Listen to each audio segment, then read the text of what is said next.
My darlings, my darlings, my cuties, my sweets, this Orzhov Control will be quite a treat. Let's walk through it. So, this is the Alchemy format, and I've been doing this at the start of my other Alchemy videos, and that's fine, we'll just keep doing it. Alchemy is a brand new format introduced a few weeks ago to Magic the Gathering Arena. It is an Arena exclusively, it's a digital-only Arena exclusive format, where Alchemy is the same as Standard with two notable changes. One, cards that are in Standard can be buffed and nerfed. So, my favorite example to... Oh, no. Favorite example to keep pointing to is Druid class. Druid class used to be...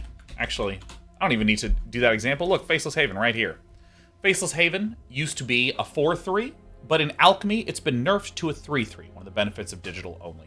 Second thing is that there are several digital-only, Alchemy-only cards. And you can see that this is one of them because it has this A symbol here, the A22.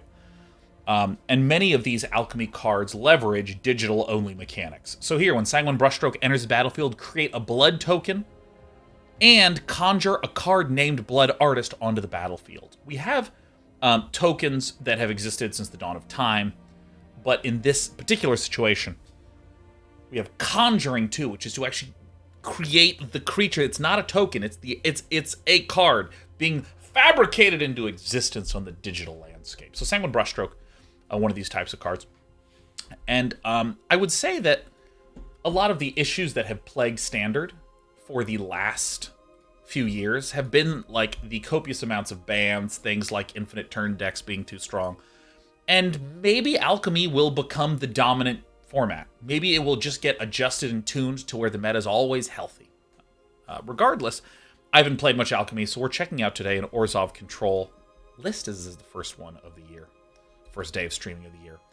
And it has a lot of the usual culprits in Orzhov Control. Shambling Ghast being sacrificed to Deadly Dispute to be able to generate some card advantage, some treasures, Rite of Oblivion. You can sack a non-land permanent, sack Shambling Ghast, sack treasure tokens to exile. Exile is a really strong keyword right now. Meathook Massacre, the sweeper of choice. Whenever a creature you control dies, each opponent loses a life. So we have what look like some kind of typical black-white control type cards, but really, whenever a creature you control dies, each opponent loses a life. This is kind of the whole structure of the deck. There's lots of ways to produce tokens, such as Wedding Announcement. At the beginning of your end step, if you attacked with 2 or more creatures this turn, draw a card. Otherwise, make a 1/1 white human creature token. So you just start making bunches of creature tokens. We have Sorin the Mirthless. It makes a 2/3 creature token. You can also draw a little bit. We have Edgar, which, when flipped, says at the beginning of your upkeep, create a 1/1 white and black vampire creature token. And we have Lolth, that makes 2/1 spider creature tokens with Menace and Reach. Lots of ways to make tokens. So, in a lot of ways, it's kind of straightforward. We get Blood Artist out, that whenever creatures die, each opponent loses a life and you gain a life. Meathook Massacre kind of doing the same effect. And then we kind of ping our opponents down with a lot of tokens and a lot of small damage effects. We also try to rely on some of these snow lands to ensure that we have lots of duplicate duels. Don't have any of the flying slap lands, instead favoring Hive of the Eye Tyrant, because whenever this creature attacks, exile target card from an opponent's graveyard. Again, exiling effects from the graveyard are quite popular. Quite strong. In the sideboard, frankly, it's a whole bunch of black control cards. Love to see it. And I'm going to go straight into best of 3, because frankly, I actually just feel like I'm such a big boy that it's a good idea for me to go straight into it. Also, I'm very familiar with Orzhov Control archetypes, so, you know, there you go. Albatross of Time says, hello, Albatross of Time, one of the most regular speakers here in our channel. How are you doing, you beautiful Tross? Hope you had a good break.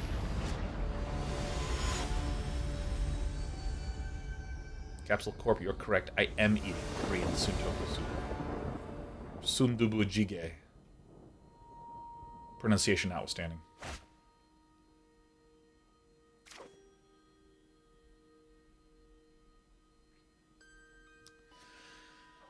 What do I think of this? Ordinarily, I'd be like, I think this card stinks. I think that, or this draw stinks. But the thing is that Sanguine Brushstroke will create a blood token. And will create a blood artist. So I have a source for Deadly Dispute. Doing nothing until turn 3 seems pretty bad in a format that is reasonably aggressive. Oh, oh, no. Well done. My opponent's deck is Esper. Shit. Alright, so we're seeing 1-mana spells show up. This appears to be the Esper Leer list we were looking at earlier. We found a weakness to our list, which is getting the only card that we desperately needed to not get discarded. Discard. Albatross Times is about to break open this weird peanut butter whiskey I've heard great things about. We have the 1-mana open to deal with any sort of obnoxious Jawari Disruption. But alack alas. Unexpected Conversion. Draw 2 cards. You may exile an instant or sorcery card from your hand. If you do, search your hand and library for any number of cards with the same name. Exile them, then shuffle them. Seek an instant or sorcery card for each card exile from your hand this way. Jesus. I mean, that's so much text. I'm not even going to attempt to figure out what any of that garbage means. Let's just play Lolth, you know what I'm saying? Conchita Dish. A big thing that's going to be key is getting access to some removal. Because when Leer comes down, these decks run a lot of frankly mediocre cards. Consider is not that great. Duress is not that great. Circumstantially, situationally, they can be great, but I mean, like, in terms of average card power, it's not that great. Go on, run, but we will catch you.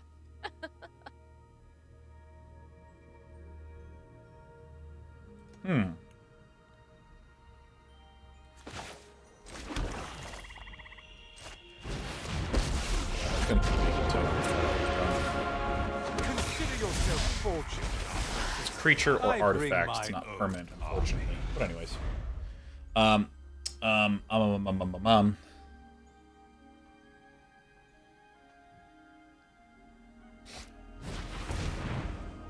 Shit. Regrowth. Alright. Regrowth is a good card. Add 2 mana on any combination of colors. Oh, you're getting Sorin out? Oh, that's Lolth, isn't it? Okay. Oh, you'll fall into my web again. It's not good.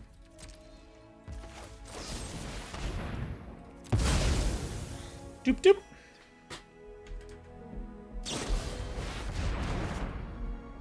That's great, actually. I'm thrilled to see that shit.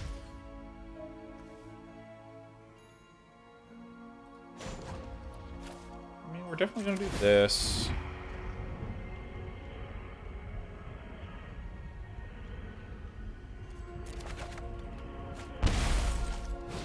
This is fine. My children dread we will tic-tacs. slay our enemies.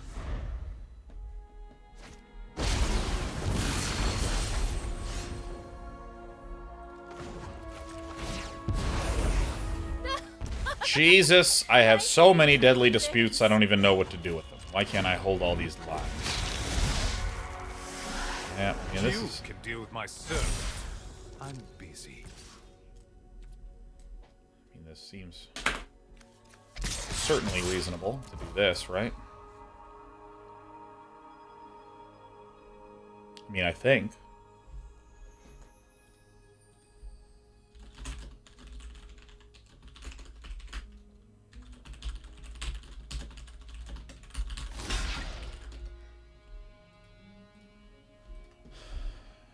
Why the double block? Why not just not block? Doesn't that just seem like a more reasonable, fair thing to do? So I think my opponent might be in a more desperate situation than I realized. Yeah, wow, look at that. Yeah, wow, look at that. Whoa, wow. Okay, so go blanks are going to be incredible Duresses. Duresses.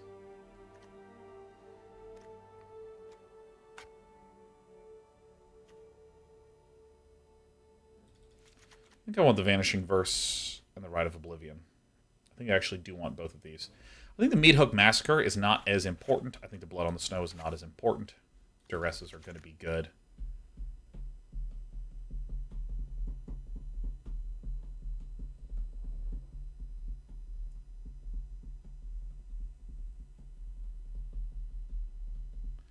I think just the Sanguine Brushstrokes pop out, right?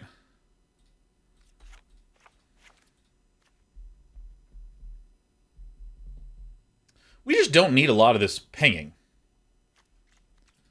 And, I mean, I'm 99% certain that we're just up against the 3-color Lear list. This just, like, you don't really run those kinds of things without running Lear. So I think we're good. I'm thinking of maybe even cutting this.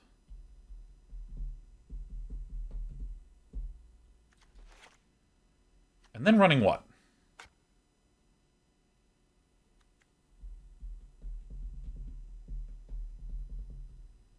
I'm gonna run one Blood on the Snow. Blood on the Snow is not amazing. It's just like another removal spell.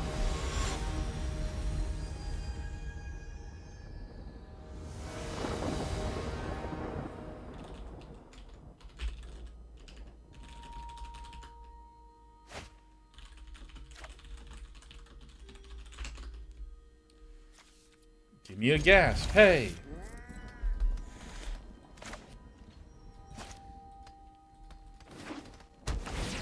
I love that this is called the water method. What does that mean? What even is the water method?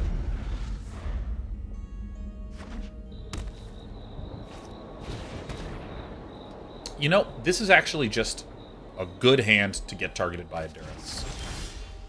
As a Duress. Alright, let's go, Ghasty guy. Rite of Oblivion is so nice. I mean, it's sorcery speed, which stinks a bit, but, like, Exile is just a bone crusher.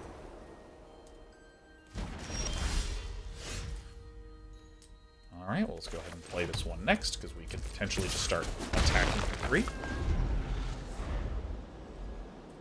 Albatross of Time says, I haven't touched MTG in like 2 months. I have no idea how folks are playing now. I am in the exact same road.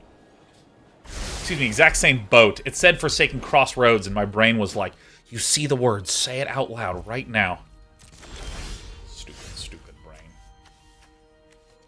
I'm going to wait a little bit on this. We're just going to commence Operation Right Click. I'm going to hit him with the right clicks.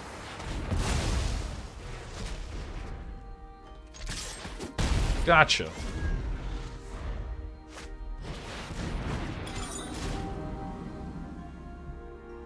Hello, Despers. Go Blank is sick. Like, properly gross. Yeah, I'll target this opponent. Counter spell. Yamrith, huh?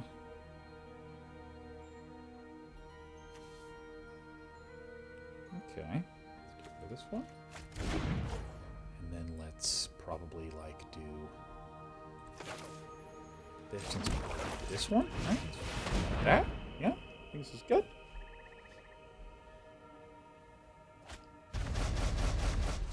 Oh, Imrith. Wow, can't believe that he would do Imrith. Like, that's crazy.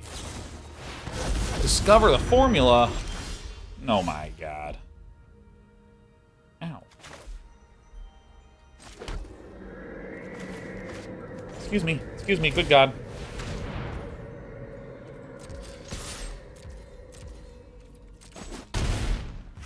Now, should I Deadly Dispute the Faceless Haven? That might actually be the play here. I'm gonna do that. I'm feeling a little desperate here. My opponent just made a bunch of big stuffs. Discover the formula is. Gross.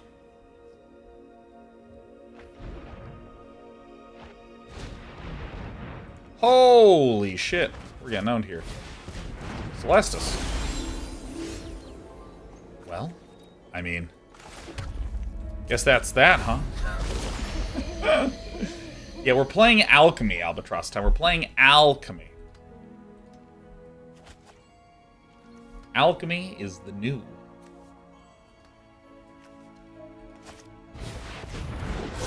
So I can just kill this, right? I can just kill this. We just give it a little murder. Target this. Yes, it has Ward 5. We sacrifice this non-land permanent. It then says Ward 4. Oh, it has Ward 4. Oh, it costs 5 and has Ward 4. Oh my god, of course.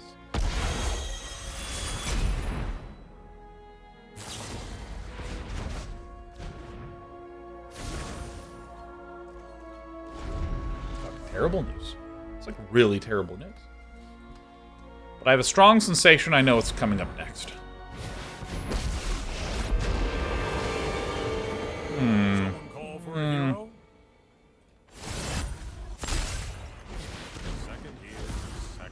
Blood on the Snow one time. Let's just get a Blood on the Snow, right? Oh wait, we already have that in the graveyard. Okay.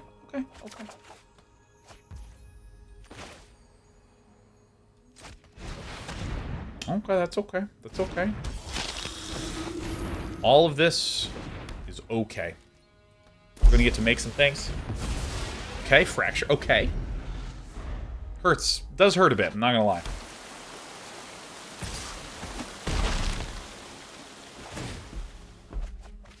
Okay, gonna go ahead and just deal 5, draw 3 for no mana. That's quite painful. Oh my god, fuck. Oh. Discover the formula is gross.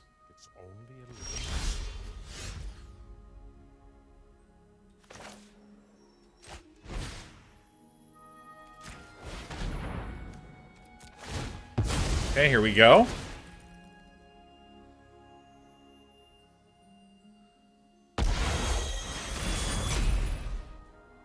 I think we've lost. Okay, no, this is good. Consider is good. We like consider.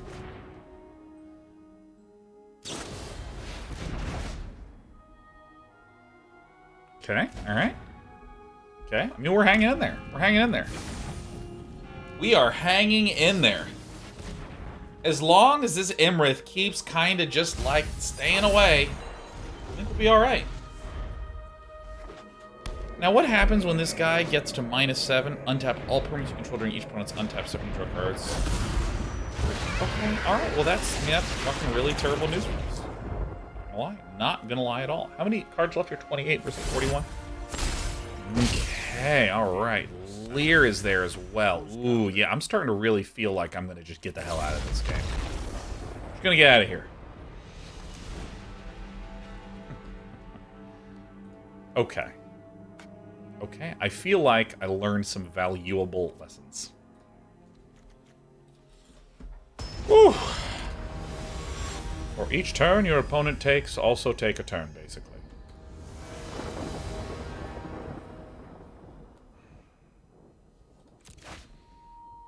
That's not it.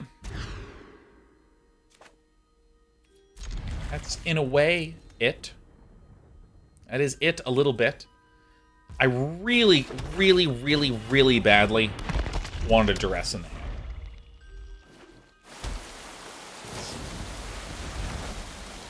Oh my god, yes. Please, I insist. Alright. Depending upon what Water Method does... Ooh. Okay, this is good. This is good. This is the juicy combination that we want.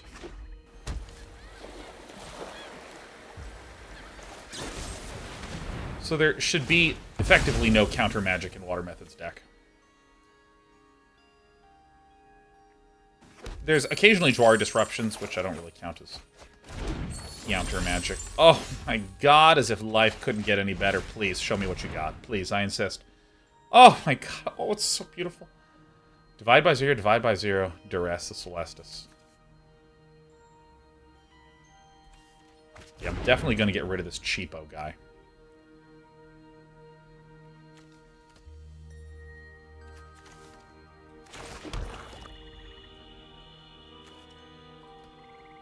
Yeah, I'm going to chill, man. I'm not going to let them divide by 0 nothing. They have to do something sorcery speed, which allows me to get the wedding announcement down.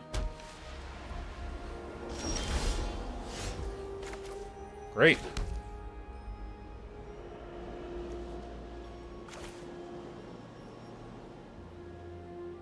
So now I want to be able to do this. I think this is still good. Yeah, I think I've counted the number of cards correctly, so we can get a big go blank in the next turn.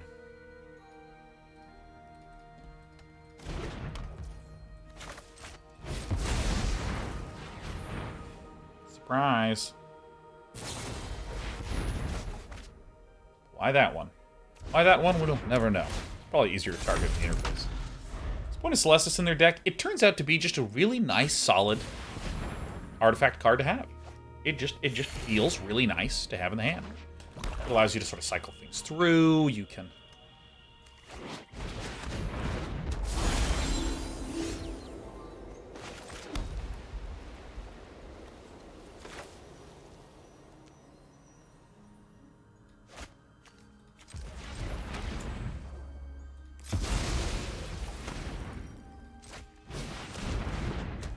allows you to do some toggling of day-night, which can be useful against werewolves. It's like, it barely does anything that's that great.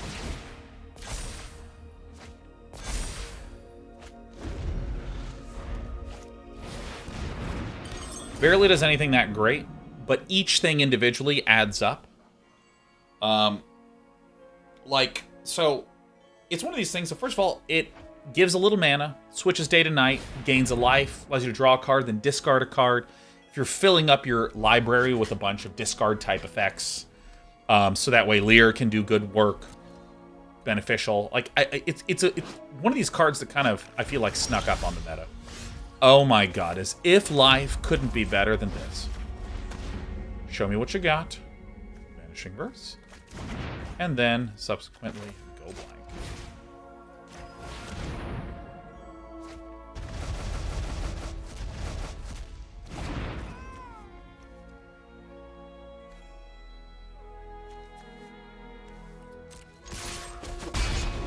Just adds to my color, right? Perfect. Also played in Standard? It is. Although Standard seems pretty gross right now. I'm not too big a fan of Standard pieces these days. Ooh, God, this Orzhov Control list just feels so nice. You reek, I will cull the weak.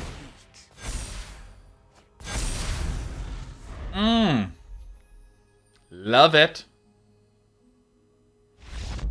God, that dude, just chucking out an opponent's hand feels so good. It feels so nice. Kaboom. Give me ranks. Give me danks. Give me ranks.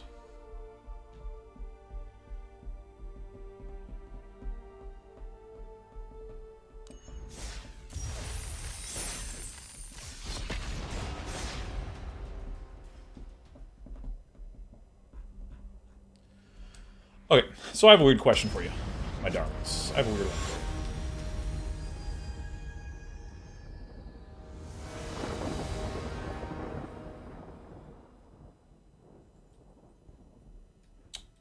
Weird question for you.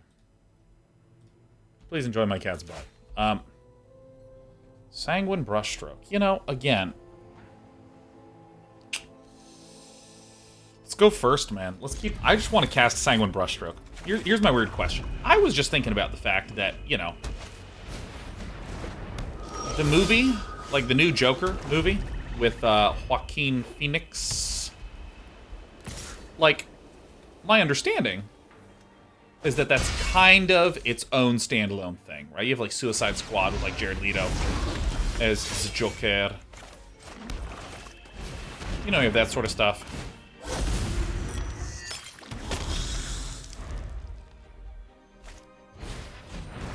Oh.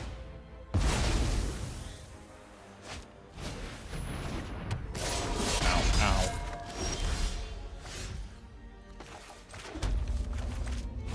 Right, I think that, like, again, my understanding is that it is kind of its own thing, that Joker movie. It's kind of a standalone. So here's my weird question. What is...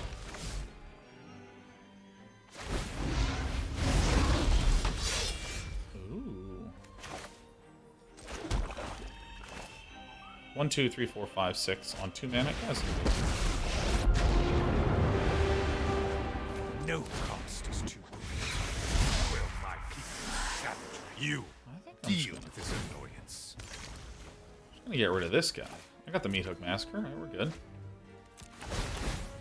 What is a sort of like one-off character examination you'd like to see? Kind of like the Joker. Like there's, again, the Joaquin Phoenix Joker movie.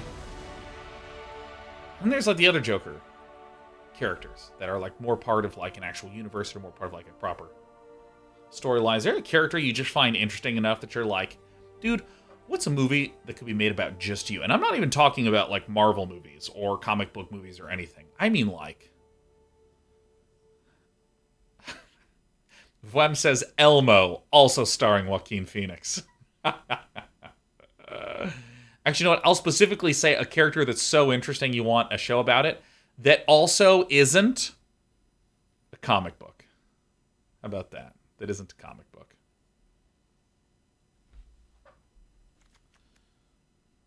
So, I mean, if I'm up against a more creature-focused deck, right? Exile target monocolored permanent. Get in here. Destroy target creature. Get in here. Ray of Enfeeblement. Get in here. Nighthawk Scavenger is really good for the health gains. Get in here. Blood in the Snow is good for the sweeps. Get in here. This seems slow. The Sanguine seems slow. Wedding Announcement also seems a little slow, huh?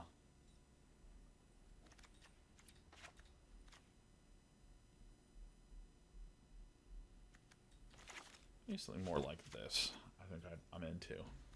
Why I'm gifting 5 subs, hell yeah. Enderwigan. Oh yeah, there needs to be some more Enderwigan content out there for sure.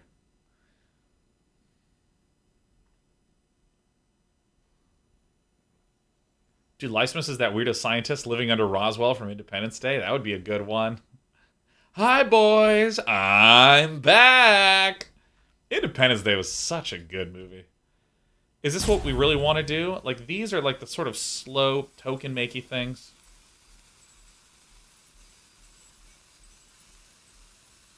I actually don't even know if I like this card.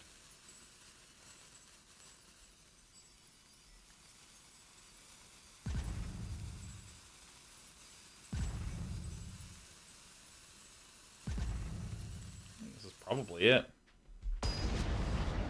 Oh, Rargris is Neville Longbottom after the last movie when everyone figures out how hot he is. Oh, yeah. I want that Neville all bottom. Just a lot of Santa Claus has to have a dark history to know how to crawl through chimneys. Yeah, where's Santa Claus's twisted history? Although Klaus was just an absolutely A+ movie.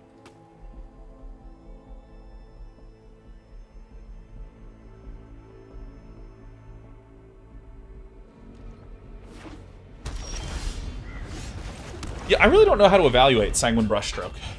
I really, really don't. You're a hell though. Oh, fuck, man. Oh, shit, dude.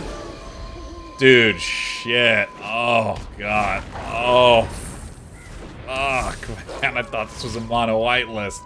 Oh, my God. Ugh. Oh, God. Ugh.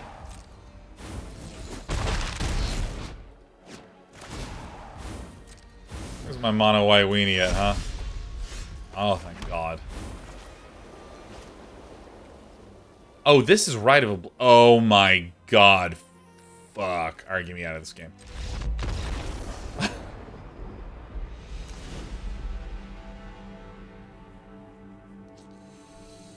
Well, we're back here again.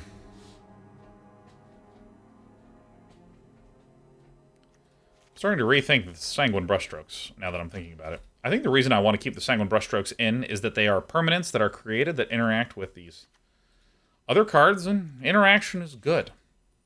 Let that be a lesson to all of you. Interaction is not to be overlooked. Probably pull out a Thorin. Figured it out. I think I realized that it actually kind of needs to stay. Because I was wondering, it's like, yeah, it doesn't really feel like it does very much. Oh my God, this like literally does it, doesn't it? This is it. This is an it card. Okay, it's an it card. It's an it card. I figured it out. I'm learning.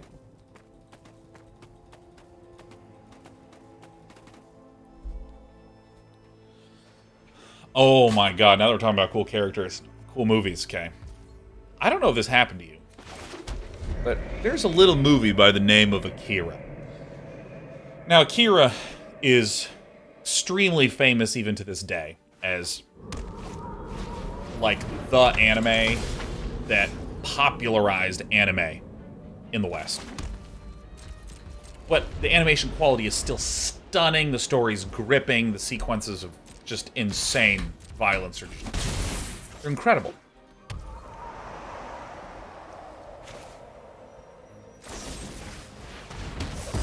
I have to do this for the sake of efficiency.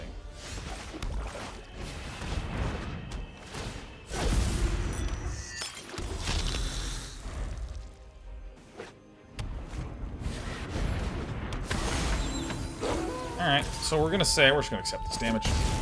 Like, I don't know if this was the case for you. But dude, where I grew up, like, people would be like, dude, have you heard of or seen this thing? And they would present to you Akira. And of course, like, you know, back then you get your, like, Saturday morning cartoons. There's some, like, very goofy action movies that are out there in the world. And then you'd see, like someone would have some janky VHS. They'd be like, dude, check this out. And everyone would be like,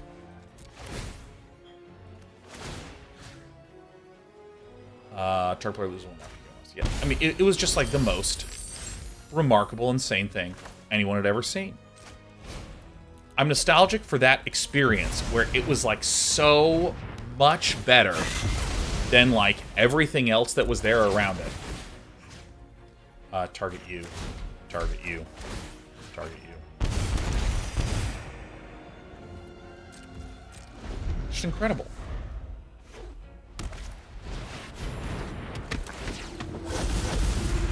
Was your captain?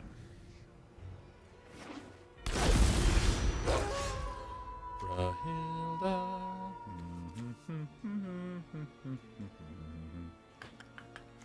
Da da da da da. I think it's just a good Lolth turn.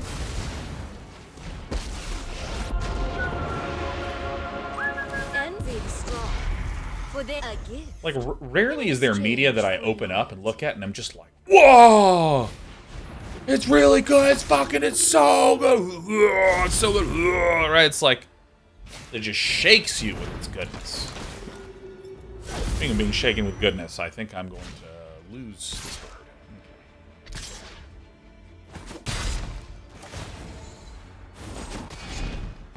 I'm sure you'll miss me. Oh, yeah, of course.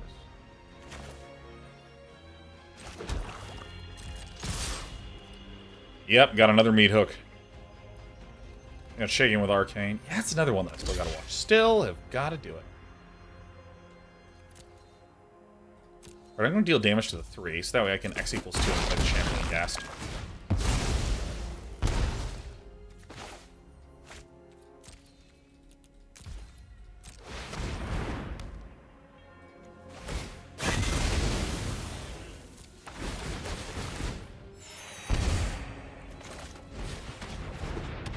Nice. Oh yeah, Lysma says, that's how I felt about Fury Road. Yeah, that's another good one. That one is good. I'll take the damage. No blocks.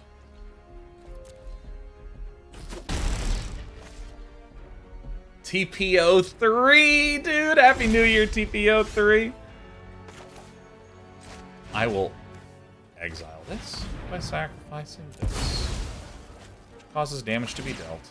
Make one of these. This one feels really good. TPO3 said, Dan, I hope you're having a wonderful and relaxing day with the cats. Thank you for all the wonderful comments. TPO3, we're having a good one. Feel calmer than I've felt in some time. Calmer is even the wrong word, but more in control than I've felt in a long time. I'm gonna go ahead and blow up this one. Go ahead and sacrifice this one.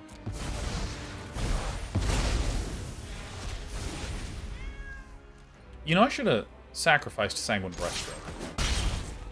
Sanguine Brushstroke is good because it just makes a lot of permanents that are then interactable with this thing.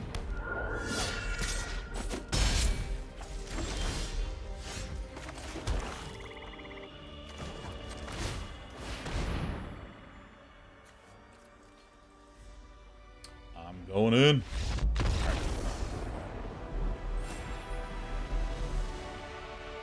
I'm feeling in charge. I'm feeling large and in charge.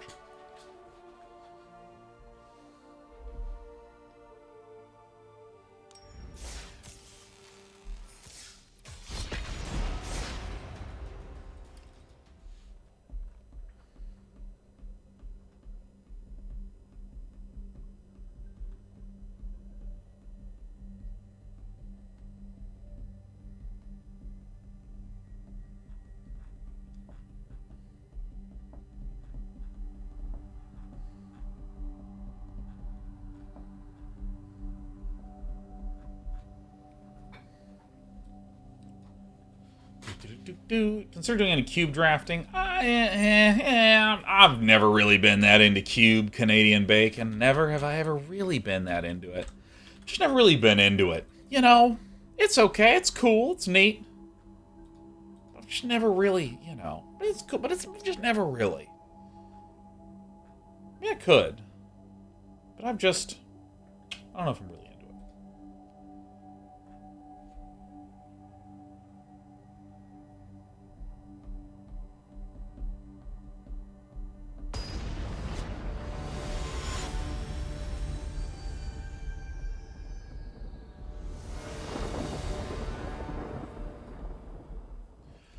Hey, question everybody. I made a prediction that New World would have fallen off steeply with its player base after, I think I said like, I don't know, it was 3 to 6 months or something like that. And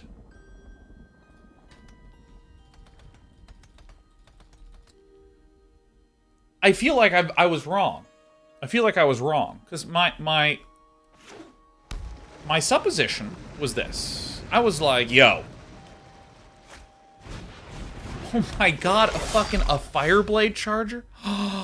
Welcome to the party. Oh my god. Yeah.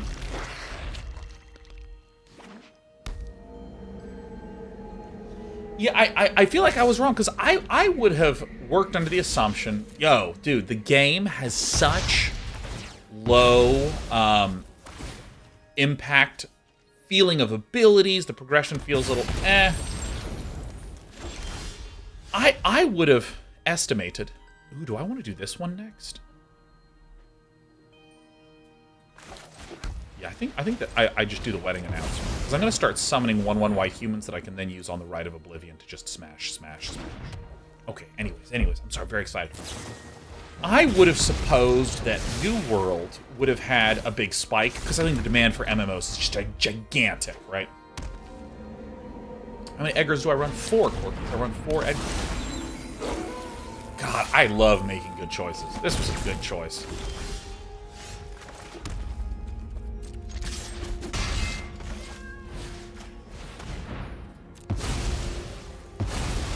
I mean, that one feels good to make. Picking that guy up. I would have assumed that New World would have fallen off precipitously after 3 to 6 months, because it feels like the most basic actions that you do in the game are just not that impactful. I mean, like, swinging a sword and being like, yeah, it was awesome. Oh, I love swords, swinging-y goodness.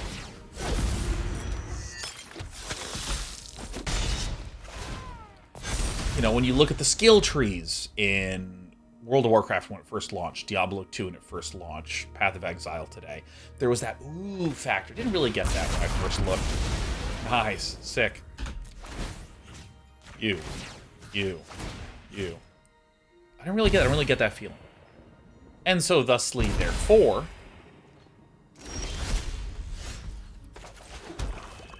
I feel as though as time has gone on, I think I'm actually incorrect. I'm actually incorrect. There's nearly 100,000 people playing on the Steam right now.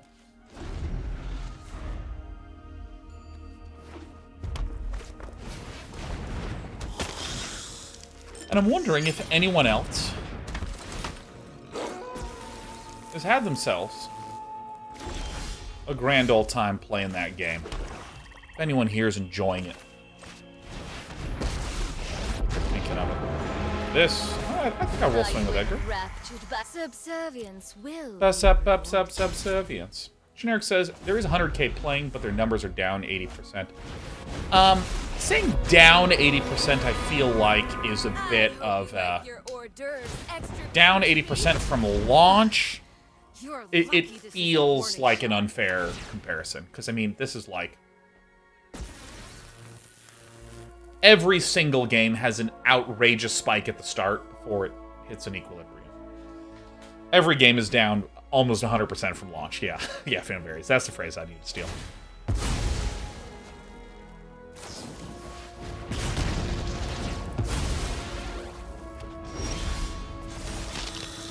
Taking the 1/1, yeah. Oh!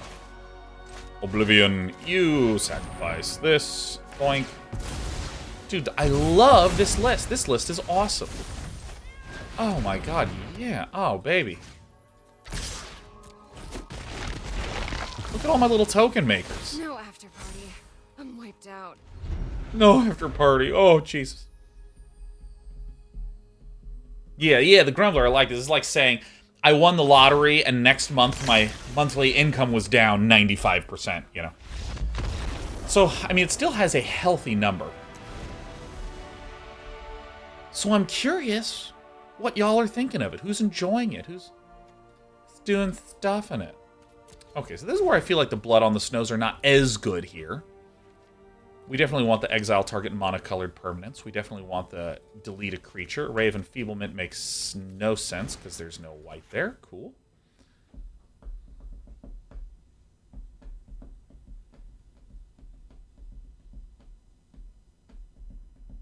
I think Edgar's just a little bit high on the thing. Nighthawk Scavenger is going to be good.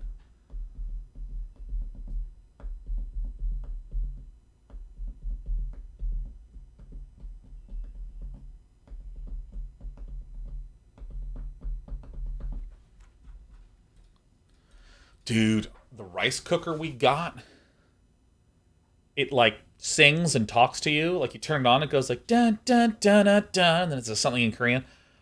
Let me tell you, I'm here. I'm like playing Magic. I'm like being a career guy, and I can hear that rice cooker talking out in the kitchen. I am getting so hungry. Oh, this dinner is going to be incredible. It's going to be incredible.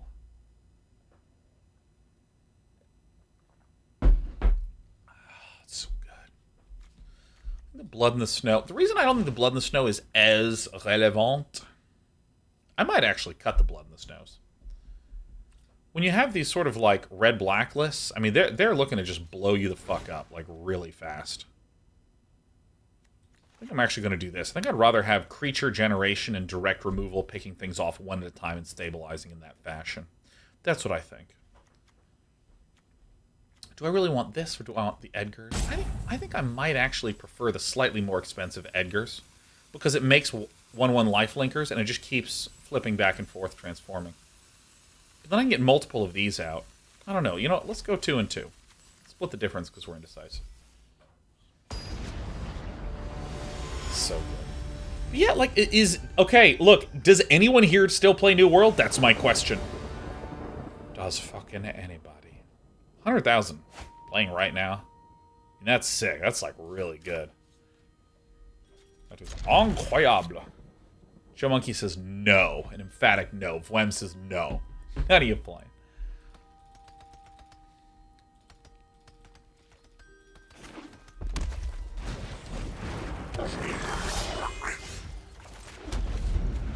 Snowfield Sinkhole. Snow.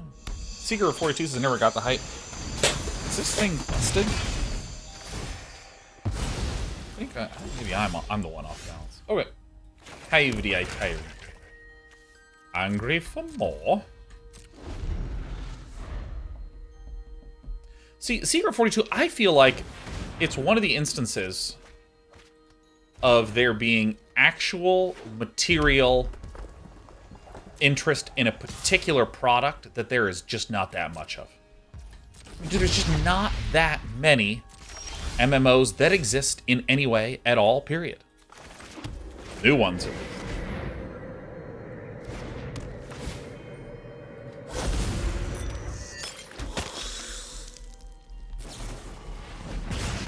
Oh.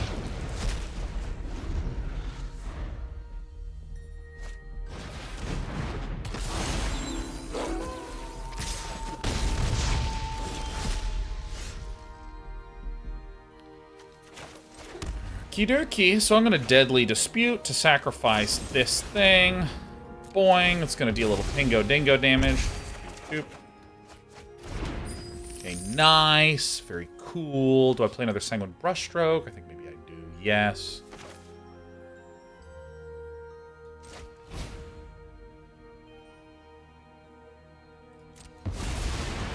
This is good.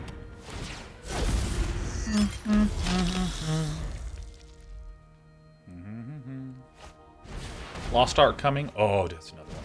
You know, I think there's tons of people that want MMOs. It's like so much wish and want and whimsy for MMOs.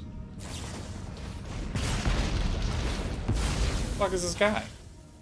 Target this player. Please. Conductive current.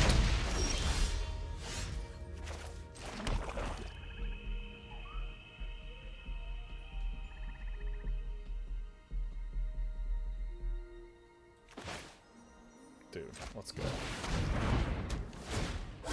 Watch this. I'm gonna kill this, sacrifice this one. Look at how much life I'm gonna gain. This is the most fun deck we've played today. I love this list.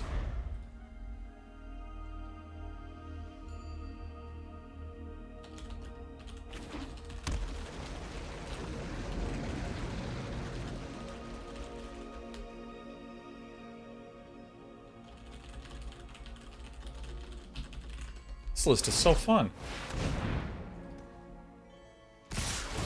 Hello, I'm a bugbear. Welcome to my den of.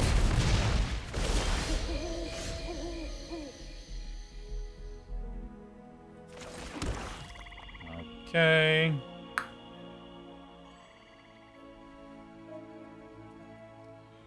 I think it's Lolth. You could have such. I will get what I want. Yeah, I might just like cycle away the Nighthawk Scavenger. You know, I'll say here's my hottest take of 2022. This take, it's just like, oh, it's like this take is actually turning me on because it's just so spicy. Cars in. Oh. Okay. Okay. All right. Okay.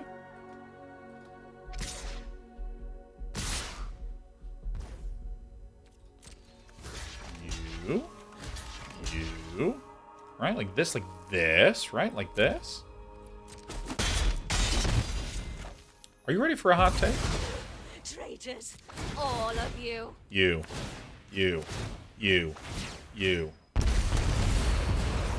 And my power is for annihilation. My power is for annihilation.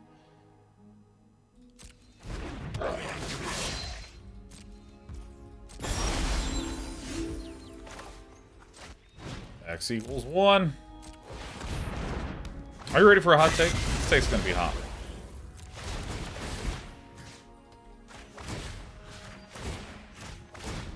God, I mean, this is actually gonna be. You might not be ready. You might be like, what happened to this man over his break? Like, it might fuck you up a little bit. Like, maybe a lot, to be honest. Let's see if we can actually drum up the courage to say what we want to say, okay?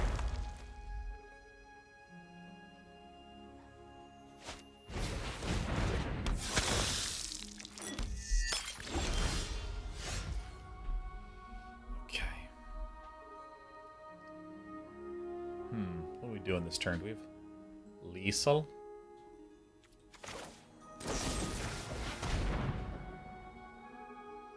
Gotcha.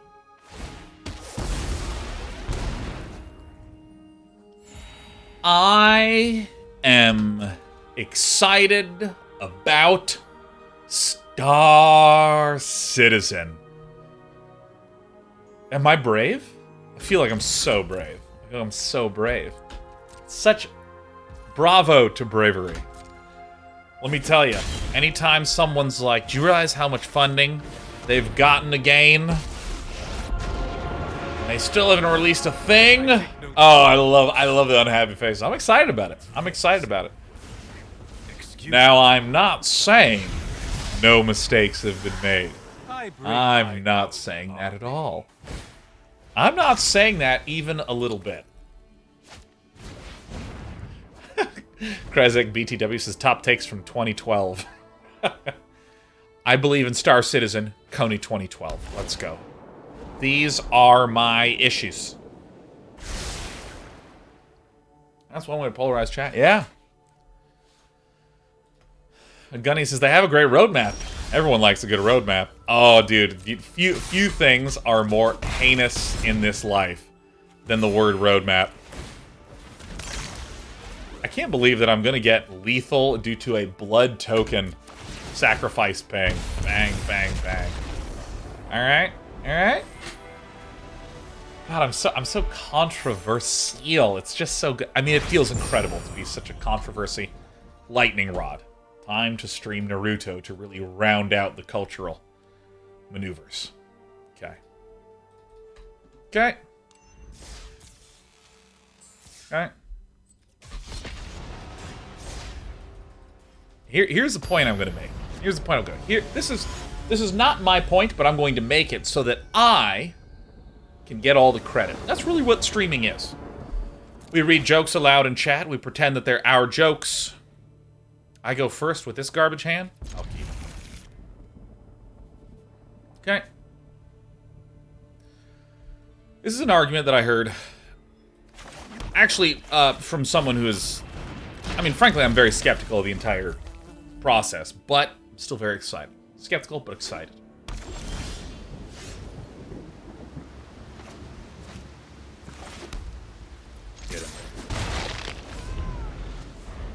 The argument that I heard that's interesting to me is this. Imagine for a moment that I said to you, all right, you and I, we gotta build a team.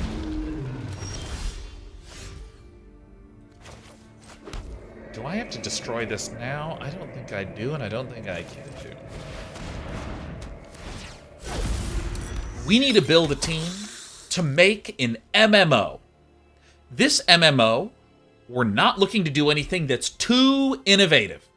We're really just noting, wow, a whole lot of players popped into New World, and we're incredibly excited. Still have 100K on Steam right now. World of Warcraft, tons of people grew up playing that game, and they want something new. So we just want to make something that's not risky. We want to make something that's kind of similar to what's already been made before.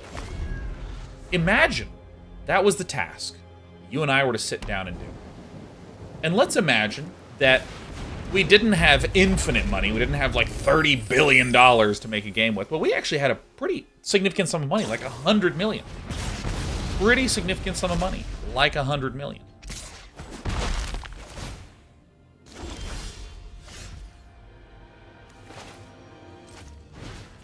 Exile Galazeth Prismari.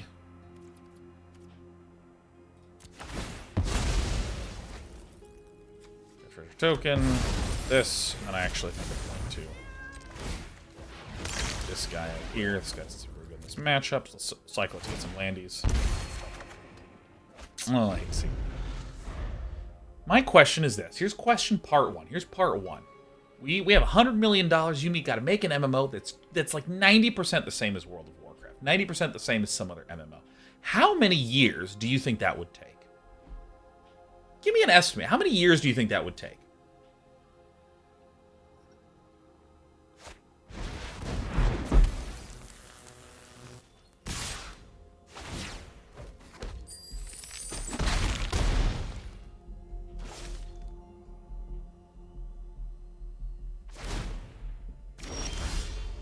Oh, thanky goodness.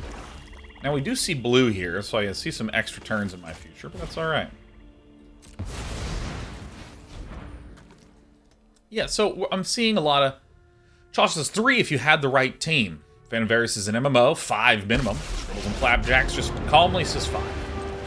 Darkness will swallow. There's a lot of content to make in these types of things. There's a lot of engineering that's needed to make sure that, like, assets stream in correctly. And by that I mean, like, you know, if you are on a dragon flying over the landscape, how is it correctly loading in trees in front of you and unloading the trees that are behind you? Scutagium says systems are total content. I just mean we have nothing, and we need to build a team and ship this thing. How many years is it going to take to when it ships and a player says, wow, how long did it take for you to make your MMO? I mean, I think 4 or 5, even with an MMO that's 95% the same as another MMO. Like, oh my gosh, let's just try to make our own version of World of Warcraft skill trees. Our own version of interesting different terrain. Our own version of raids. Our own version of trading. But still heavily modeled off previous game. I think 5 years... I'll put it like this. I think 5 years is not an unreasonable merely delayed, number. Not defeated. I don't know if it's accurate, but I just don't think it's unreasonable. Now, here's my new question. Are you ready? How long do you think it would take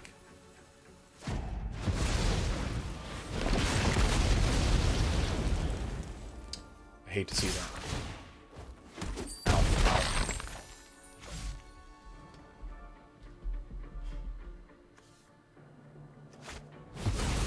Sacrifice this, shoot that. This guy's broke.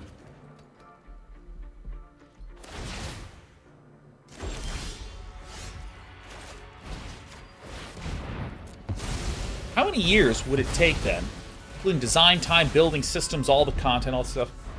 And now let's again assume that we still have more than enough money.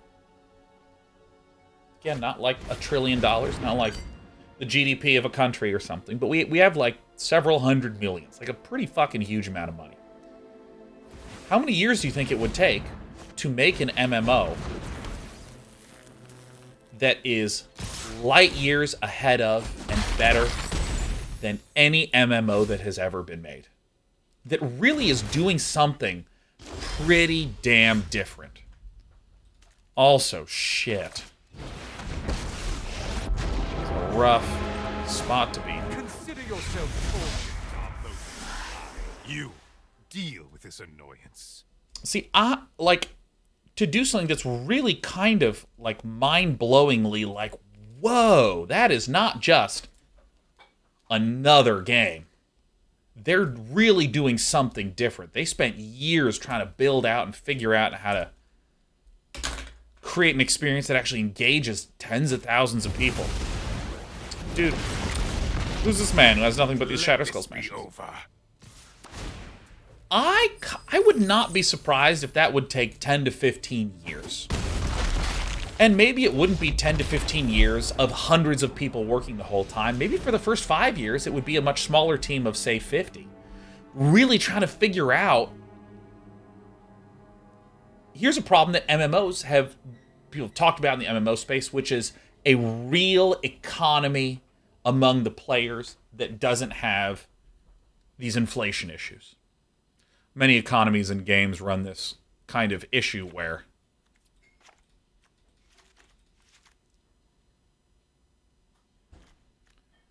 Maybe actually Go Blank is insane here.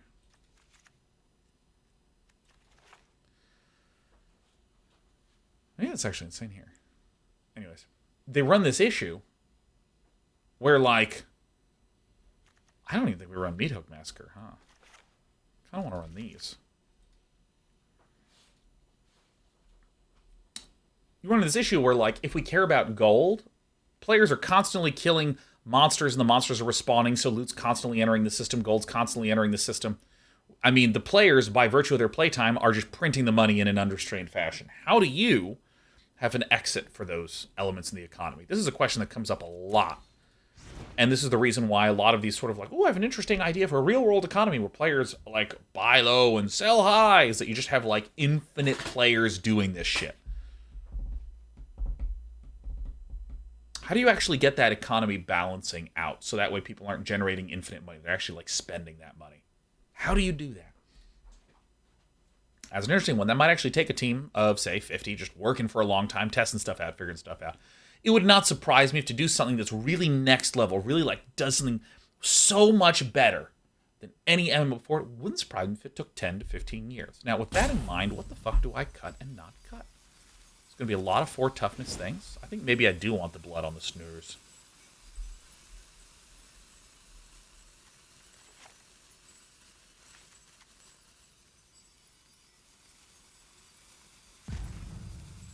This is actually what I think is the build. I think this is the build. And so, Star Citizen has made a number of faux pas. They've made... How many times has this happened? When's it coming? Year blah. Year blah rolls around. No, we're not going to give it to you. But we're going to promise the same game as before, plus 30 more things, and it'll be here next year. Next year rolls around. We don't have it. But it's because we've been making something even better that we'll be delivering to you next year. You know, like there's this sort of thing that, like, I have a friend that was, like, a super early backer who's like, oh, I thought it would be, like, 3 planets and I could fly a ship around. I thought that was cool. And it's been 10 years. And I just want to be able to fly a ship around between 3 planets and, like, kind of have, like, a really basic little game. Like, I still want it, you know? So, there's been plenty of faux pas. There's been all sorts of things like that that are not good. Pain that people have felt, I believe, is real pain. I believe it's real pain. However, I'm mighty excited for the idea that maybe at the end of this 15-year process, because I bet you it'll be 15 years between when they start and when the game is officially in a full-ass release state. I bet you it'll be that long.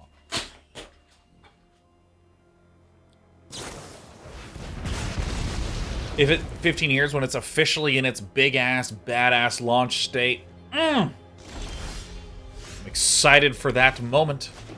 I'm excited to play that game. And also, so that's an argument that I think is an interesting argument to say. Out of my way. Hey, how interesting. Of a game, or if you want to make a game that's sufficiently more interesting than previous, I don't know how long would it take? You know, something like this. I think it's interesting. I think it's an interesting argument.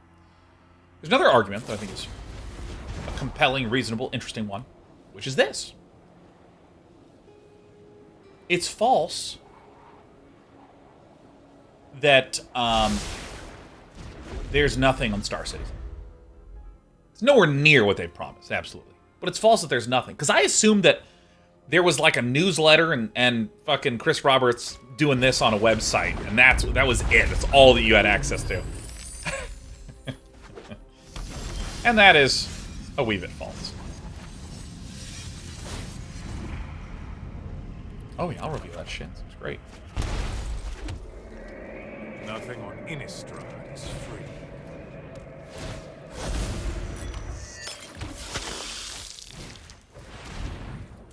In fact, there is tons of content that's there that's playable. It's laggy and there's some janky bits, but there's like already a lot of stuff that's there that's playable. One of my friends was showing me going to this planet and watching the sunrise on a planet. It was beautiful. Like, just, it was cinematically beautiful. And it was interesting to be like, wow, this was not some artists making this sunset. This is a bunch of systems. Oh great, I can kill that.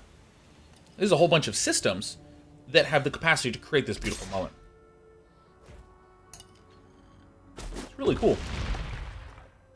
Excuse my sudden egress. Oh, sweet. Hey, go blank. Let's go ahead and grasp it. Boop. Gotcha.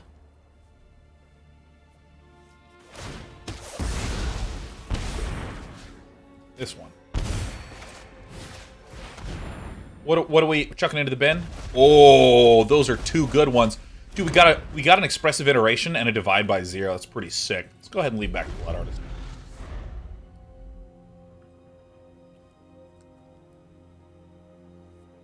So I'm excited. You're not going to get me to say that it was flawless. I'm going to get me to say that there are some clearly shitty things that have happened, especially in terms of player communication and expectation. Something I literally deal with on a minute-to-minute basis, 30 hours a week live here on twitch.tv/day9tv. I don't want to be like, guys, tomorrow I'm playing Project Zomboid. I promise. Then, like, go live tomorrow. We're going to draw an MS Paint for 6 hours, and I promise tomorrow it'll happen. Do that for, like, 6 weeks in a row. This fucking guy's never going to play Project Zomboid. God, this guy is such a Town Razor tyrant. Take action.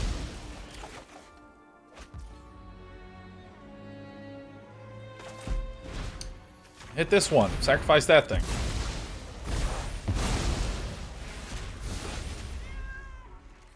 Don't attack.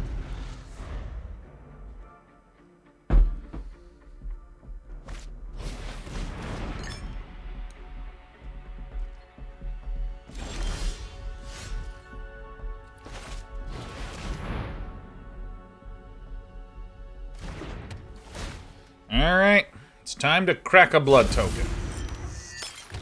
Token for land, please. Dude, I now am in love with Sanguine Brushstroke. I love these blood artists. It's so good.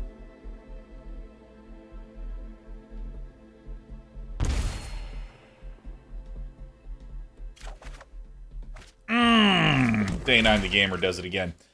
Scribbles and Flapjack says, I backed the OG Kickstarter. I'm looking forward to flying around on my dinky ship, having my mind boggled until someone who bought a ship for $2 grand one-shots me. So wait a minute. I don't know the answer to this, because I am not a regular Star Citizen player. Here's something that I can wrap my head around. Here's a ship that if you spent in-game hours trying to accumulate, if you spent in-game hours trying to get this damn ship, it would take you 500 hours of in-game time. Therefore, when we say we're selling it for $800, we're letting you circumvent those 500 hours of real time. Wow. But, like, can't, like, you buy, like, an $800 ship, fly out of the port, go somewhere, crash it, and it's fucking gone forever?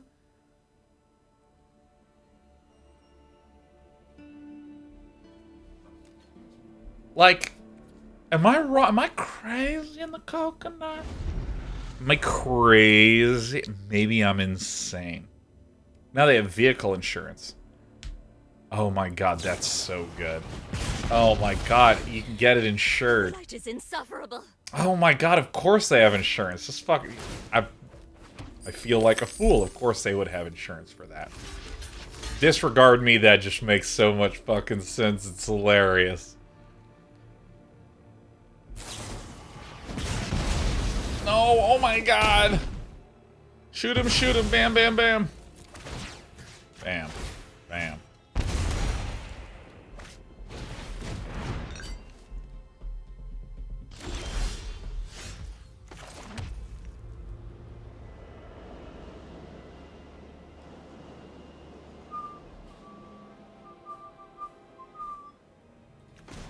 Why do you like... Alright, that doesn't really make any sense. Basically, in any way, does it? Alright, well, let's just... exile this one, sacrifice this one. Oh, I could actually sacrifice this one. That was maybe a whoopsie-daisies for me. But that's okay, I'm used to making mistakes. And also, Blood on the Snow is going to just handle it. Lane Forces, can't believe there's raised over 400 million so far. See, I spent some time thinking about that. That's actually not that surprising to me, because we typically think about a game as they spent this much, launched, and then made this much. When if you think about it, like, let's imagine that you take something like Grand Theft Auto. Grand Theft Auto took however many millions to make, and then when they launched, you still probably had some millions coming in the door that you were then spending to add more, and then millions more coming in the door, then you were spending more. Like, it would not surprise me, for instance, if League of Legends spent several billion, or like $1 billion on League thus far. That would, like, not surprise me. How much snow? We like, don't have decline. Meow.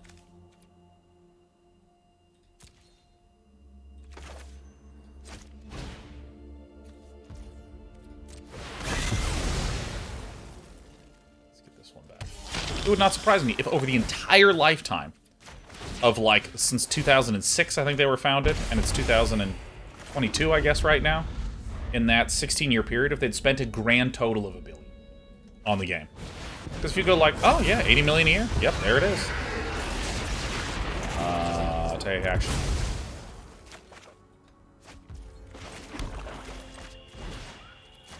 Yeah. Sacrifice is permanent.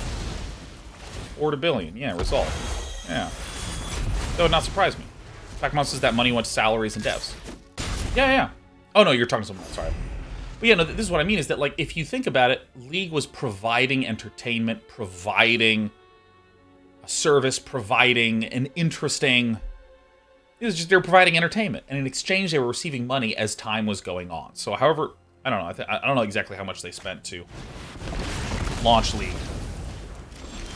Or as we like to call it, Leg of Legos.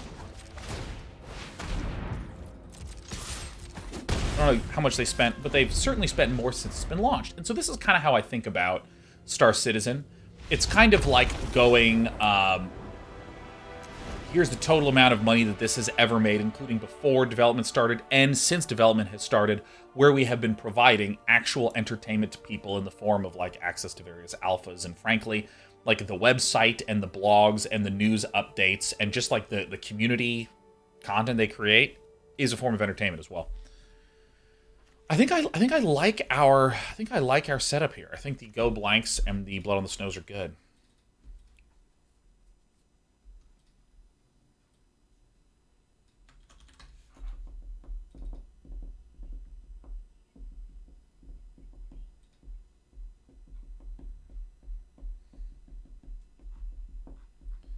God, the rice cooker's talking out there.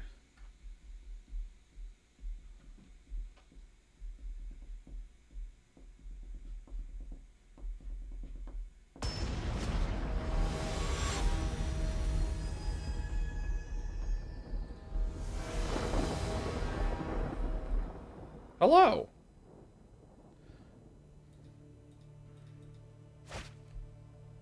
Oh, yeah, that's gross. I don't like that at all. Come here, Cook says, to be fair, it sounds like a great gig. Here's a bunch of money to just make sci-fi space systems all day for years. God, I actually think that would... I mean, that stresses me out just thinking about that. Because here's the thing. When it comes to trying to do something innovative, design-wise, where you're trying to really do something new, it's less about money and it's more about time. It's the 9 women can't make a baby in 1 month problem, you know what I mean? Or as an alternative, if here's a false statement. Let's say I have a chess coach who's helping me improve. It's false that if I hire 100 chess coaches, I'll improve even faster. There's diminishing returns at some point, where you just can't... You run out of ability to shove stuff into my dumb head. And so if you think about something like a designer who's kind of like that chess player, they're trying to develop their understanding of whatever problem they're facing enough. Get us some... I think this is a good go blank turn. I think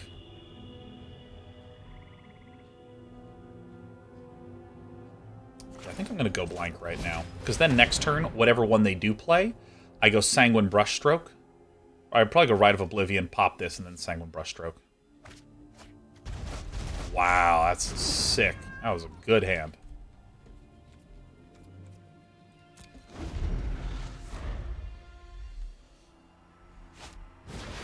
Perfect. Got him. Big bada boom.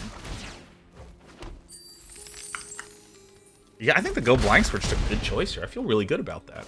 Because they kind of have these techie support cards that come down early.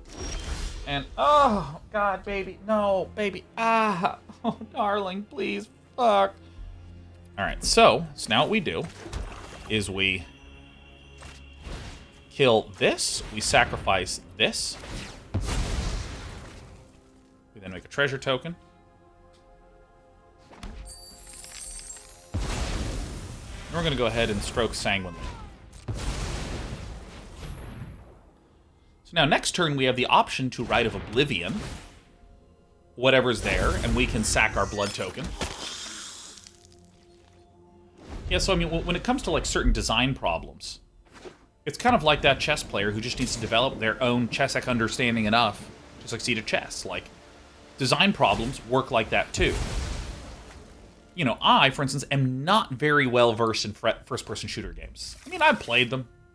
I've had some fun casual days on FPS games. But if someone was like, what makes a good level design in an FPS? I would not be able to actually answer that very well. RTS, on the other hand, would be able to answer the ever-living fuck out of that one, man.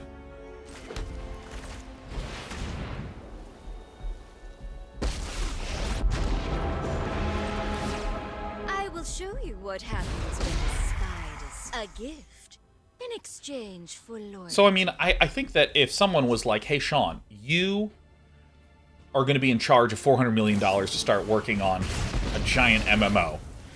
Part of me would be like, all right, step one is going to be to hire 10 people and just work on figuring out what the game is for a little bit. Because the risk of having a lot of people is change. We don't want to play Imrith. Looks good to me. All right, so we're going to play Sanguine Brushstroke, and then we're going to cycle this Shattered Sanctum once this other Sanguine Brushstroke falls.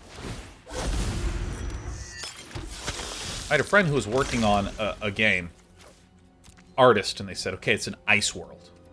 And I'm changing some details for the sake of, like, not doxing my poor friend who was, like, genuinely very stressed about the whole experience. Okay, we're going to make an ice world.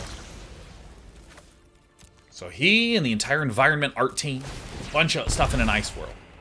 Hey, we want to let you know we're going to be making some changes. We're actually not in an ice world anymore. We're actually going to be in a jungly environment. Okay, sorry about that. We need to throw out a lot of these assets, you know. Or, gosh, I don't even need to speak in exaggerated terms.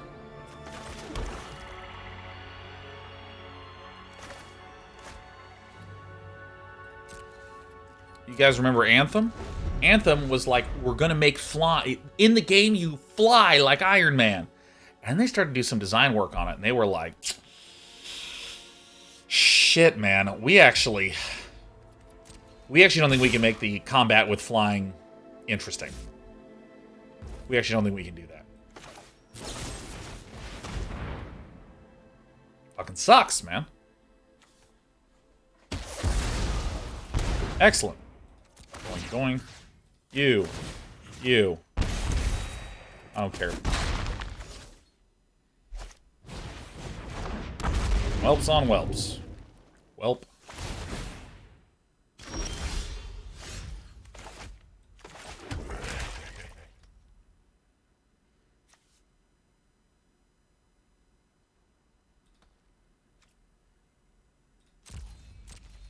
I just chill. So, I mean, like, you know, with Anthem, they were like, okay, let's have flying, but couldn't get, and again, paraphrasing, some of this is slightly inaccurate, but whatever. Well, damn, we can't get the flying stuff to work, so let's go back to regular ground-based combat. You know what? Actually, shit. We now need to, like, do something interesting, otherwise, like, this is never gonna work. This is really bad.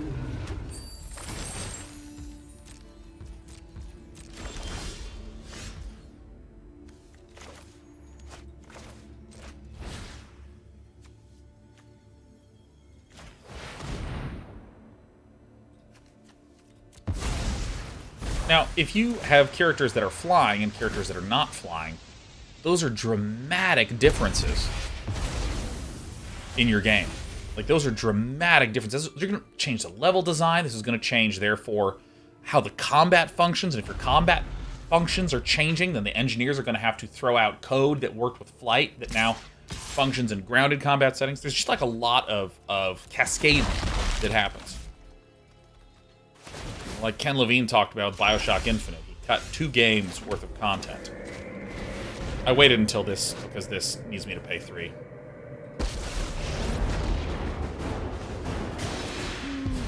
Alright, good. Now I can start doing this. Subservience will be rewarded.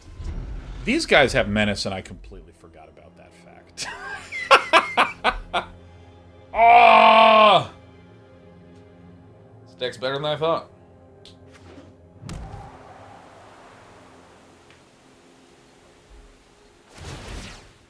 V-Town Pro's like, is step 1 of an RTS determining the number of races / civs / clans? I would assert that it's something much sooner than that. Let's draw a card and lose life, shall we? Oh shit! Ow, my god, are you alright? Minions are loyal and deadly. Let's exile this monocolored permanent.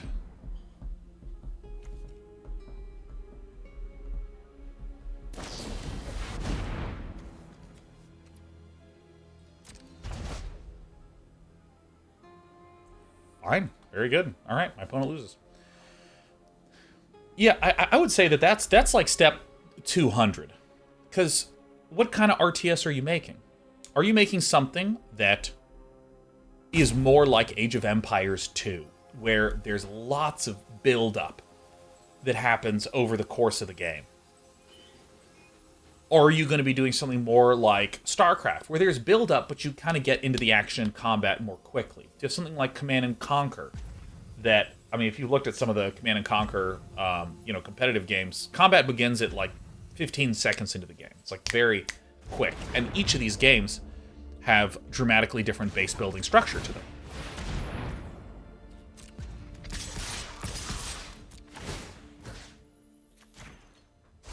And then, how are your units really going to function? Actually, screw the units. How does money work in this game? Is it 3 resources like StarCraft, which is minerals, gas, supply? Is it 5 resources like Age of Empires? Like, is it just Tiberium? Like in the original Command & Conquer Tiberian Dawn? Are you, in fact, doing something that's completely different, like a Tooth and Tail, where you're kind of reimagining things? Is it like Off-World Trading Company, which is a great reference, fan of Ameris, where in Off-World Trading Company, there is no combat. It's a real-time strategy game purely about construction and trading.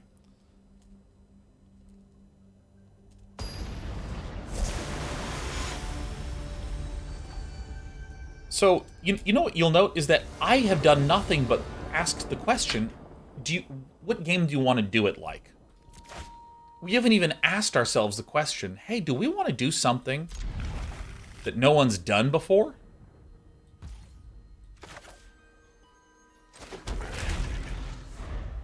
You start to see just how it blossoms out into like a whole bunch of, just like a bunch of shit. Turn 1, Jwari Disruption. I am just going to say this is a Leer deck. I bet you this is a Leer deck. I'm going to say I betcha. Oh my god, it's the wedding announcement. It's a 1/1. Dude, that is a beautiful token.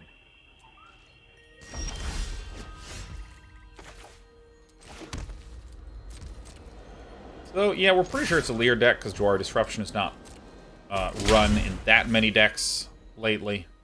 It's certainly running some. It's not running that many. Foretold one. I'm curious what that one will be.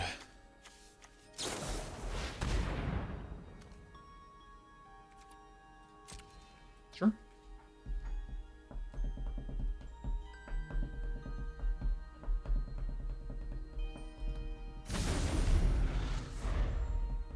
Yeah, because, I mean, like, you can even think about something like, oh, this archive thing. Think about something like, what's the name of it? Dawn of War 3, where they tried to actually, like, change and have some objectives be there. There's also, like, Company of Heroes, which is a completely different sort of format. What's the win condition? Like, there's actually a pretty big spread of how these kinds of games work. And, frankly, the thing that's interesting about, like, RTS games compared to a lot of different games is that there's not even that much agreement on how the units should function and the controls should function. Aren't I generous? Like, you think about a first-person shooter, Aiming and shooting is like aiming and shooting. And you can go the more realistic military simulated route, which is describing the behavior after you have shot the thing. Rite of Oblivion. Okay, so let's see. But like literally the aiming and the clicking and the shooting, but I mean like in RTS games, there's like this huge spread of possible. Wait, actually, can I just like roast my opponent right now? I think I can.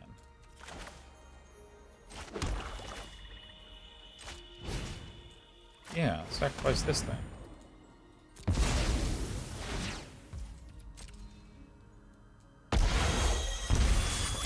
Just exile this.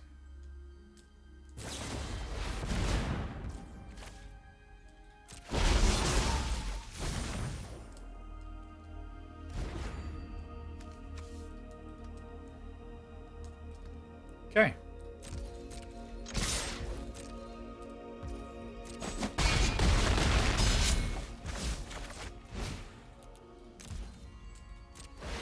That's a good play right there.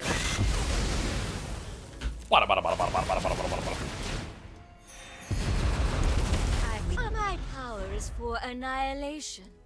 I mean, even the way that units just like path and move around is like my god, like Brood War pathing is its own beast, StarCraft pathing is its own beast, Age of Empires 2 pathing is its own beast.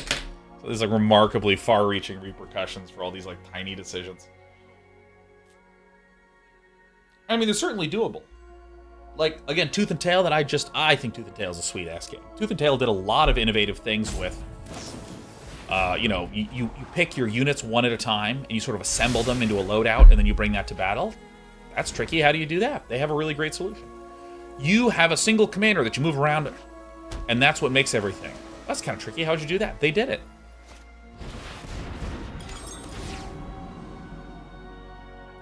Do we got it?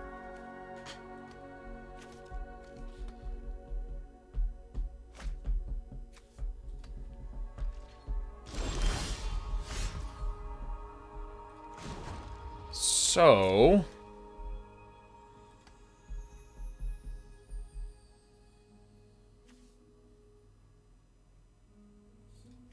I'm going to keep drawing cards because we have several slap lands for pressure. Oh yes, I know the knowledge you seek.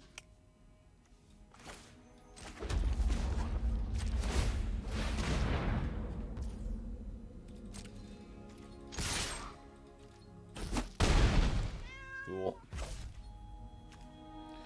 Whenever creature you control dies, your opponent loses a life. Okay.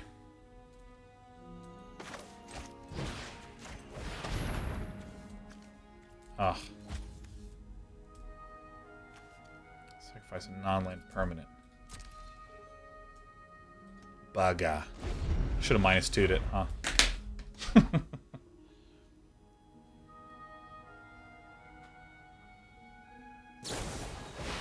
Yeah, I mean, like, absolutely, the crew of Tooth and Tail, like, nailed all these hard things. I mean, for God's sakes, it's a controller-driven RTS. I mean, that's insane to me that they made that shit work. Like, that's insane to me that they made it work. And it works beautifully. It's awesome. Okay, so how do we want to hurt him? Okay, so I'm going to do... I'm going to do like this.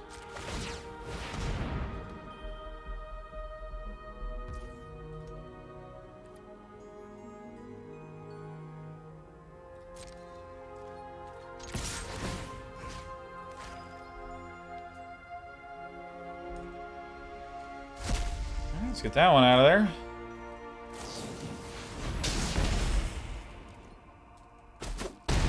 Ooh, that's sick. Alright.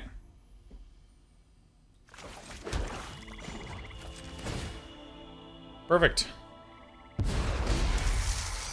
So I think that, I mean, we're bringing up this example because someone was asking about this in the context of, you know, first steps in a game, and you know, when I think about Star Citizen, man, I would be so stressed out being in charge of that many people doing that much stuff.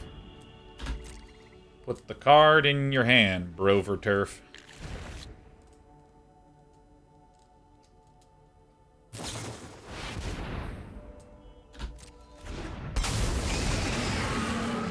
Hullbreaker Harar.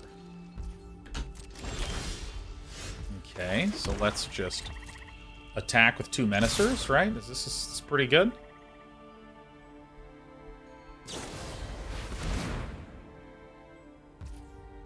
Oh, I thought this was a completely different card. Oh, this is just not the card that I thought that it is.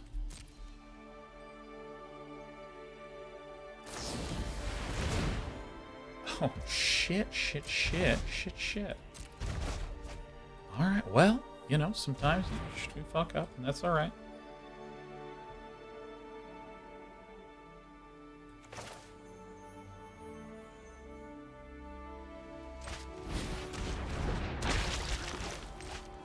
Let's pick this one off. Let's go ahead and sacrifice this guy. Submit 1. Yep, there you go.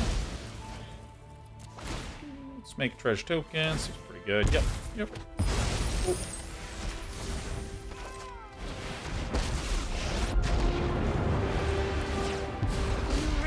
All right. Do what I demand. Do what I demand.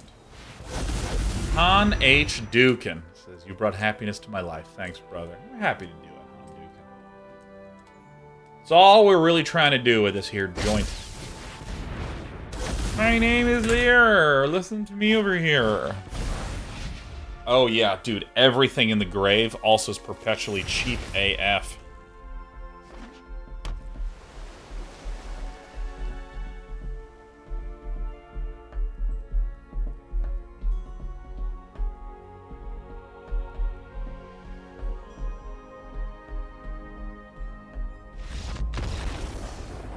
Won a game, and now it's time to board against Control. Oh my god, I love boarding against Control. Alright, what are we gonna do? Duress. Oh, go blank.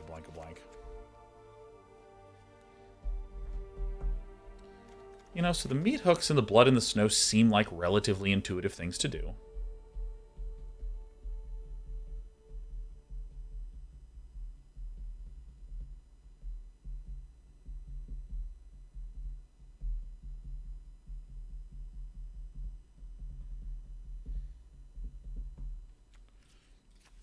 It did not have a lot of creatures in here, huh?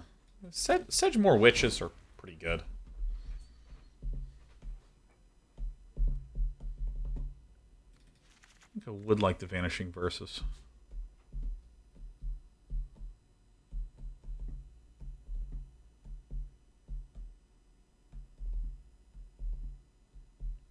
The Wedding Announcement is probably the weakest one. Probably that's the weakest one.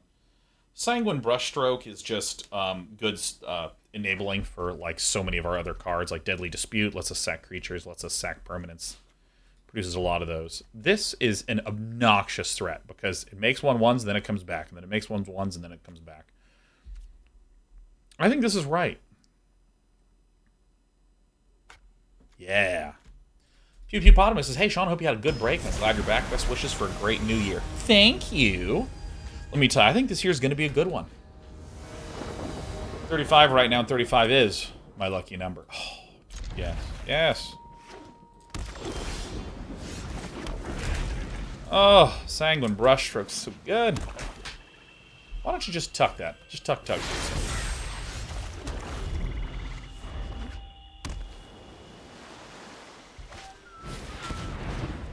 Sanguine Brush. Coming for your tush. All I want for Christmas is why land. Is you. Ow. Hooray, my wish came true. Alright. You know, I think it's actually fine to cast Go Blank. There's some Divide by Zeros here. But there's traditionally really not... There's not a lot of counter spells in this deck, except Jawari Disruptions.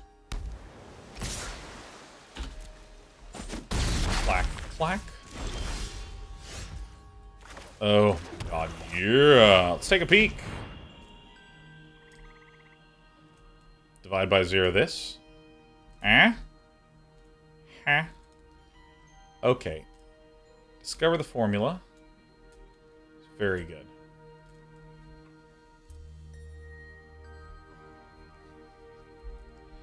Discover the formula is too good. We'll go ahead and play Edgar, Charmed Groom. You really don't want that one to land as Brover Turf. Siphon into.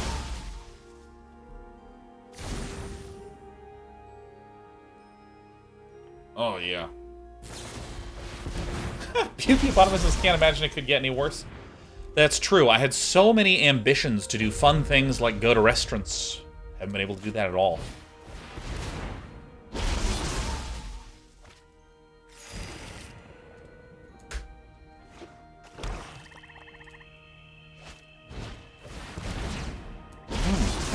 This is a lot of stuff coming my way. No. I think I do need a little, like a little meat hook here, a little meat hook there. Here a hook, there a hook. Or a hook. Should have done this first, for sure.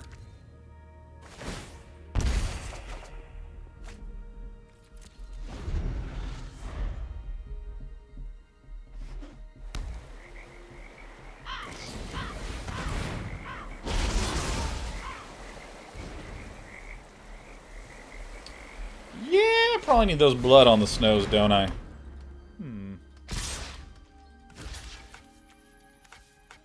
Let me block you.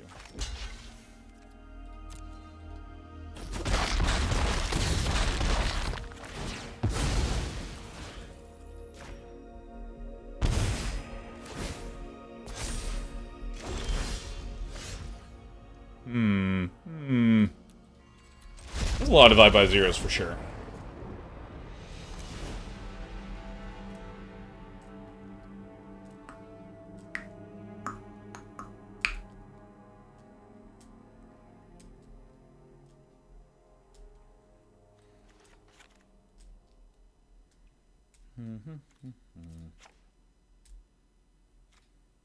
I'm gonna do kind of some little weird like this.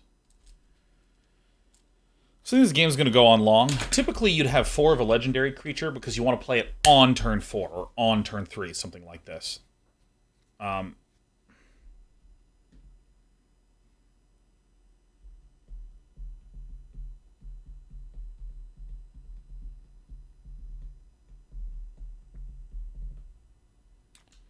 I want this instead, though? I think I want the blood on the snow because it's more value. I think that's what I want. I just want value, value, value, value, value. Proactivity, value, value.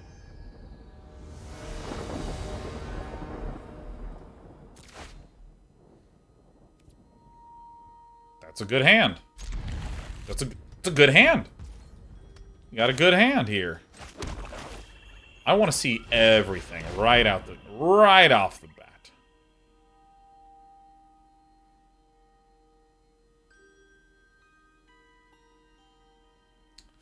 This is a bad hand for my opponent. Nary a black source in sight.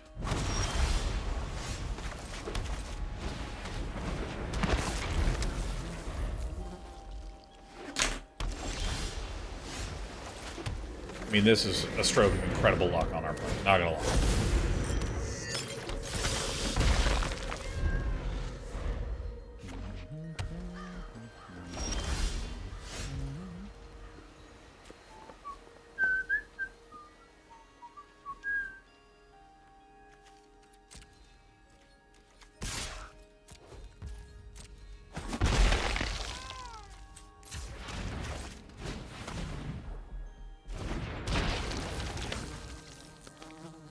Field of Ruin for this Sanctum. I would have never dreamed of it.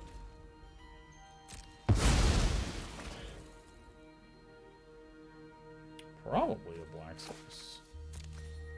Black source seems pretty good here. I want to leave the extra mana open in case Brover Turf has a Jwari Disruption.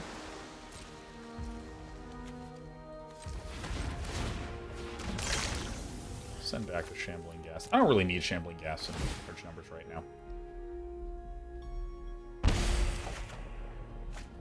I feel like I envisioned myself applying more pressure in these games. Now, this is either going to completely backfire or be the best draw in the whole deck.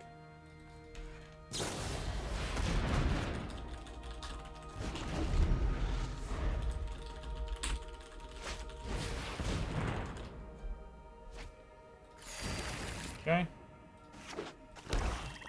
Play that witch. Oi, oi, oi, oi, oi. Go! Dude, another... Oh, dude, from 0 divide by... From 0 to 2? Give me a goddamn break. Glad I have 2 blood in the snows at least. Jesus.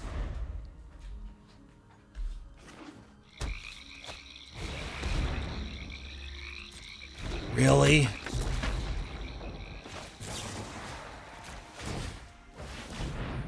Really? Yeah, we'll do that. Okay, this could be big. Land one time. Just a land. Just an untapped land. Farts.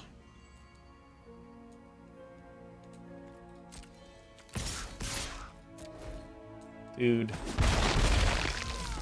Come on, man. Come on, man. Dude, I would have gotten to discard the entire hand of my opponent. I would have gotten to discard the entire hand. I don't believe it.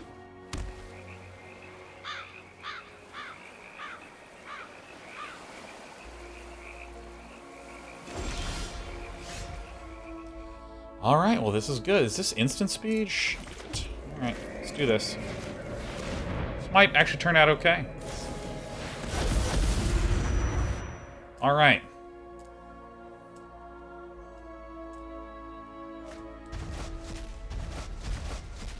Alright, who's unlucky now? It's you. This is probably Behold the Multiverse, which is not great, but, you know, little by little.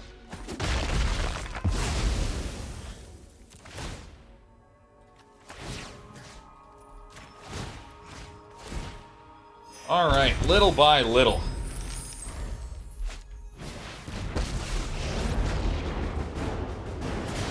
I take no joy.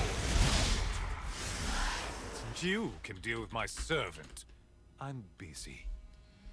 Alright. That's a treasure. Okay. Well, I mean, Sorin the Mirthless is like the worst possible draw for us to be up against. We've been kind of low rolling it here. Or high rolling it, depending upon how you measure it.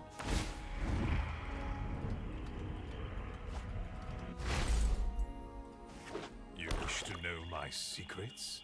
You wish to know my secrets?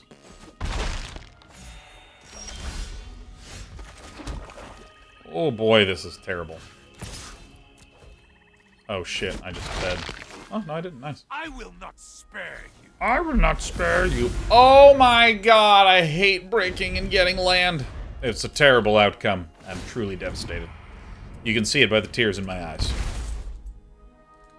Nothing on Innistrad is free. Oy, oy, oy, oy, oy. I'm not even sure what the best card to get here is. I mean, not even Blood on the Snow is very good. You, please.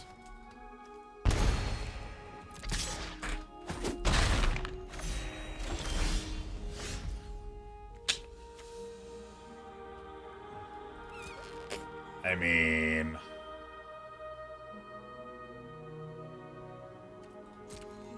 Just gonna chill for a bit.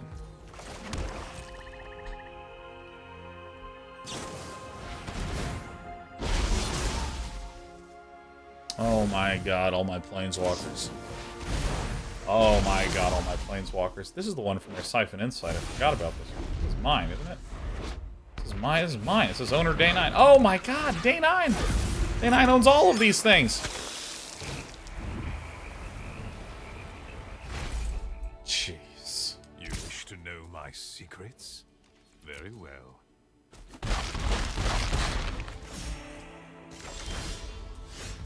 Well, that's actually pretty good. Until it gets divided by 0. Hey, it fucking hit. It's crazy. Never dreamed of such a thing. Oh my god, my opponent is literally just using all of my cards against me. These are the cards that I need.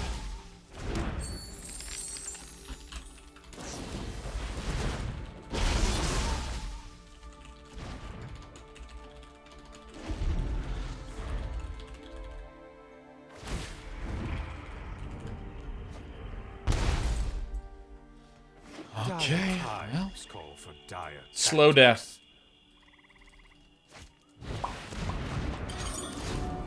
I don't even care. I can just smell food wafting into this room. It smells so good.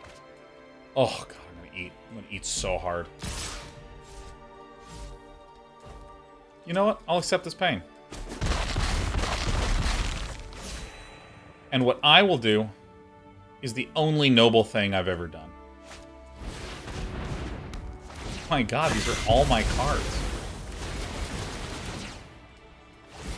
This is what I was trying to do.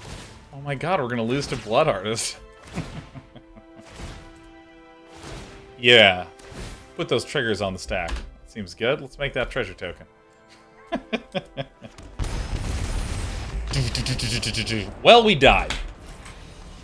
No, this is not right. There we go.